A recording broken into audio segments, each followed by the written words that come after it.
حضور نے فرمایا صلی اللہ علیہ وسلم، جس انسان نے قرآن کی حرام کردہ چیزوں کو اپنے لیے حلال ٹھہرا لیا، اس کا قرآن پر کوئی ایمان نہیں ہے، وہ جھوٹا ہے اگر کہتا کہ میرا ایمان ہے قرآن کے اوپر۔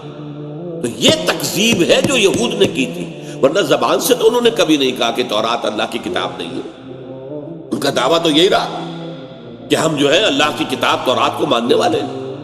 یہی حال آج ہمارا ہے، اپنے عمل سے پوری امت مسلمہ قرآن کو جھٹلا رہی ہے، اس لیے کہ قرآن کا نظام کہیں قائم نہیں، قرآن کے قوانین کہیں نافذ نہیں۔ تو بئس مثل القوم الذین کذبوا بآیات اللہ، اور اس کے بعد فرمایا واللہ لا یہدی القوم الظالمین، اللہ ایسے ظالموں کو ہدایت نہیں دیتا۔